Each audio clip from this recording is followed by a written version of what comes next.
有没有发现？各位有没有发现？它是这个圆球碰到这个斜面，它就滚下去了。它这一个物理现象，真实的这个物理现象。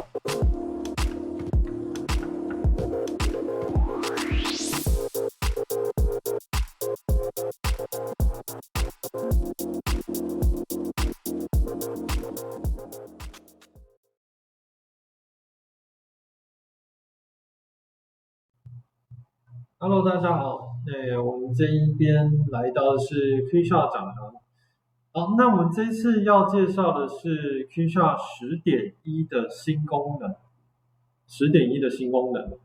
好，那这个新功能是什么东西呢？这个新功能是大家都非常常用的一个功能，叫做移动。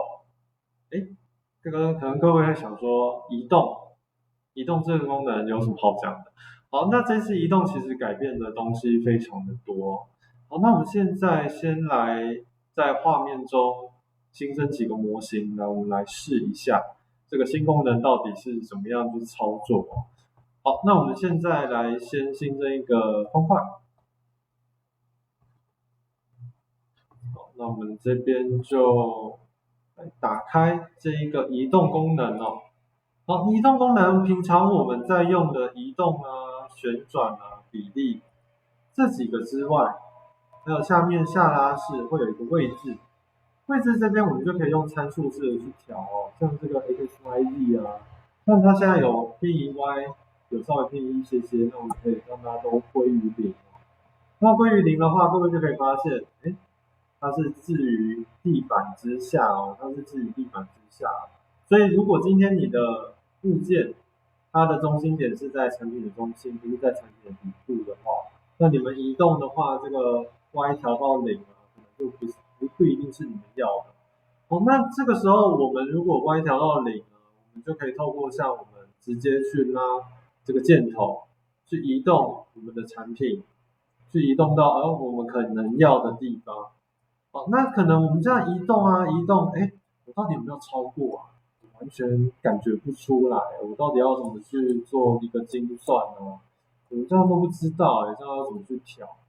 好，那如果我们去切去其他的视角，如果我们看到这样子测试角的测试图的方式去看，这边动到旋转，先发图，好，我们就可以看到说，哎，这边我们这样去调，好像有贴地，但是有完全的贴地吗？好像也不能保证说一定有贴地哦，这样非常不能保证。好，所以这个时候 T 下就有一个新功能哦，它是可以捕捉到地面上面，让这个物品捕捉到地面上。好，那我们先让它做一个悬空的状态看哈，会比较清楚一点。好，那我们在进阶移动的这个对话框里面的进阶，我们可以看到下面，第一个是轴向，再曲轴对象中心点。好，我们来看这个捕捉到这个东西。好，第一个我们就可以看到地面贴地，地面贴地。好，第二个是下层物体，好，这个等一下会示范。第三个是支点，那还有下面的碰撞跟解决，这个等一下也会做一个示范。好，那我们先看这个捕捉到地面，我们按一下地面。哦，它就可以完整的贴地了，它就可以完整的贴地上去了，而且是完全没有误差的状况哦，等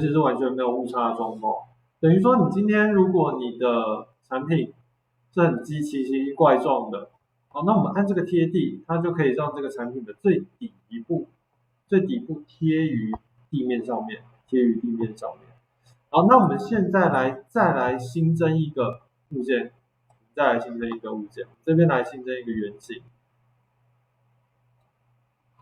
好，我们现在新增一个圆形，那我们比例把它调大一点。对，好，那我们现在一样把它滞空，好，那我们这边来看一下这个捕捉到，我们刚刚是试用过这个地面嘛，好，我们一样按地面会发生什么事？哦，它就是这样直接贴于地面了，它已经直接贴于地面了，所以它现在就被这个方块藏起来了嘛，我们看不到，对不对？好，那这个时候我们就会讲说，哎，我想要让它贴于这个方块的这一个平面上啊，我想要让它贴于这个方块的平面上，所以这个时候我们就可以用这个功能，捕捉到下层物体，捕捉到下层物体，来我们把它点开来，哦，它就这样捕捉到下层物体了，所以等于说今天你的产品的最底部就可以贴于下面的这个模型的顶部，这个产品的底部贴于下面的这个模型的顶部，可以直接这样子贴于上方哦，可以直接贴于这个触碰的点的上方哦，各位可以看一下，就可以这样完整的贴上去了，可以这样完整的贴上去。所以这个今天我们如果在做一些移动啊，或者是做一些配件啊之类的，我们有的时候在移动可能会不小心移过头啊，会看起来有点破图的那种感觉。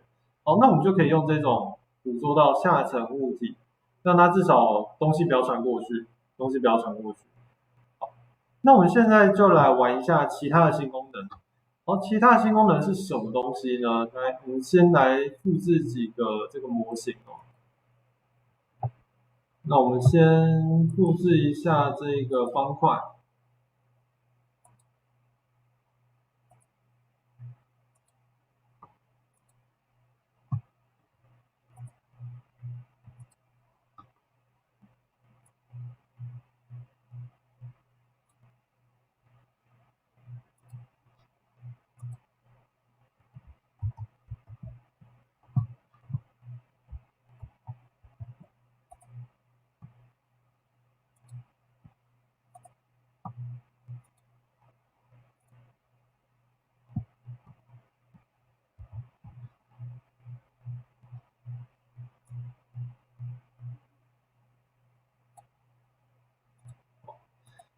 那我们今天就可以做一件事情哦，各位可以换一下画面，各位可以看一下画面。好，那我们今天的这一个模型，中央的这一个模型，这个方块，我们今天去移动它的时候，它是不是会直接这样穿过去？它是不是就会直接这样穿过去？那如果今天我们选择这个新功能碰撞，这个新功能碰撞，然后我们把它打勾，它会发生什么样的事情？那我们现在来再移动一次看看。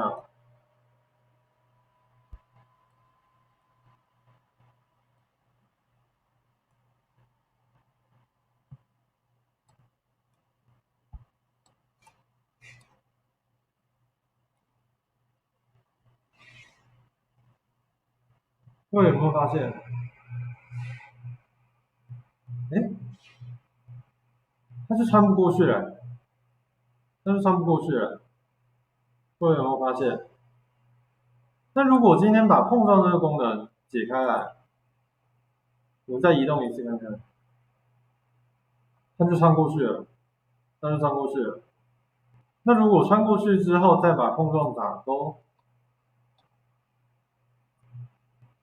哎，就撞到了，它就移动不了了。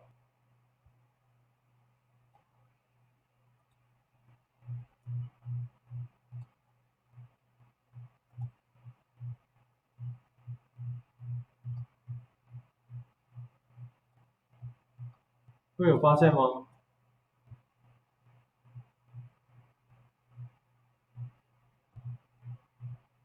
哦，这个就是这个新功能碰撞。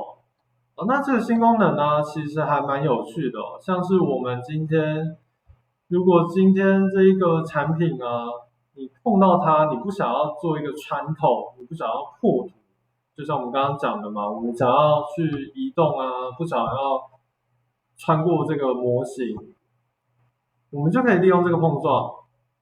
它在移动的时候，它就会碰到下一个物件，它就会直接做一个停止的动作，它就会直接做一个停止的动作。那这个在移动上面非常的好用，这个在移动上面非常的好用。好，那我们再做最后一个是解决，解决这个东西是要做什么用的？来，我们现在来看一下。今天我们让下面的这一个模型去做一个旋转角度，稍微做一个斜面。那等下就会跟各位讲一下到底为什么要做这样。差不多这样子。好，那我们今天对上面这颗球选择用这一个选择用这个解决。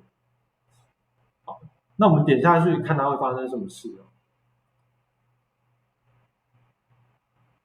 有没有发现？各位有没有发现？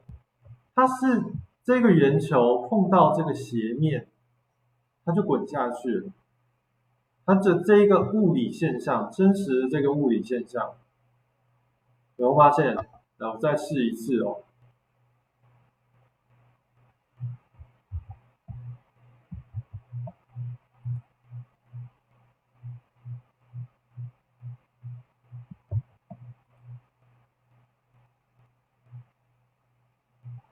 那这样子，这个真实的这个物理现象啊，我们就是用这个解决的这个功能，让它做一个播放，那它就可以去产生这样真实的物理这种现象，产生这种真实的这种物理现象，就直接这样做一个联动的动作。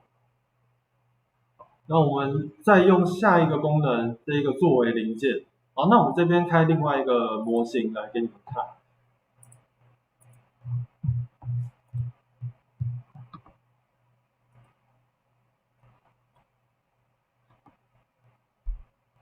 各位应该看得出来这个是什么东西啊？这个是一个保龄球的一个模型。好，那我们先让这一颗球去移动。我们先让这颗球去做一个移动。好，那我们把它移到这个球屏的上方。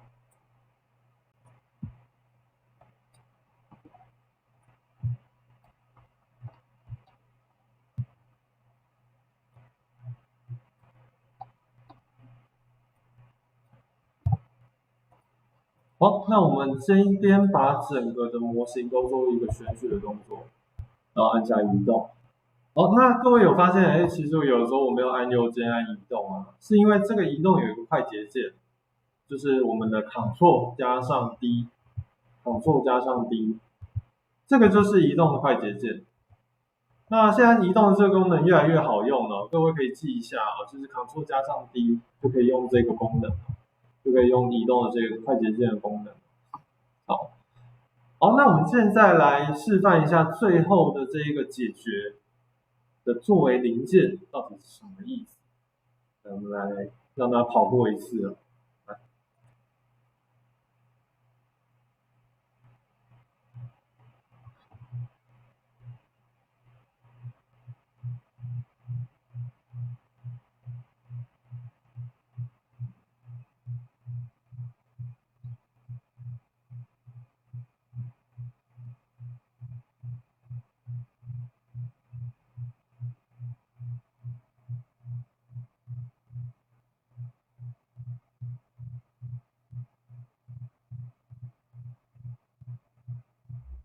各位有看到吗？画面中，它这颗球落于这个球屏上，那球屏上作为零件分散做一个爆炸，好，那它这边就会出现一个提示哦，典型滑鼠或者是键盘嘛，上面的任何一颗按键可以停止上面的渲染的动作。应该说停止它上面的一个跑图的动作。那所谓跑图是什么意思啊？例如说，这颗球撞到这几个球屏，有一些零件一直在滚，滚得很远，它持续在做运算，这就画面就一直跑。然后等到它真的跑到那几颗零件完全没有在动的时候，才会真正的停止。或者是我们直接可以按画面上面的任何一个按钮，强制让它停止。好，那我们现在要让它停止。然后停止之后，我们就可以看到，我们看到那个球屏，整个被这一颗球砸的稀里哗啦烂了，整个把它砸烂了。好，那这个作为零件哈，其实就可以这样子做使用。有一些是要做一些像一个形象图啊，像我们如果在做像扑克牌，有的时候扑克牌有的时候让它做一些散落的那种样子。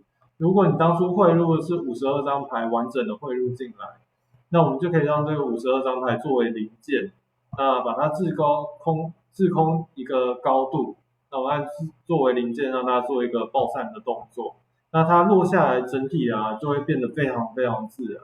我们再也不用一张一张去手动去调，我们就可以用这个作为零件这个部分解决这边作为零件这一个功能，让它去做一个爆散的动作。好，那以上这一次就是 Keycharge 的10.1的新增的这个移动功能。那希望这边的这个功能对大家是有帮助的。好，那这边就教学到这边，谢谢大家。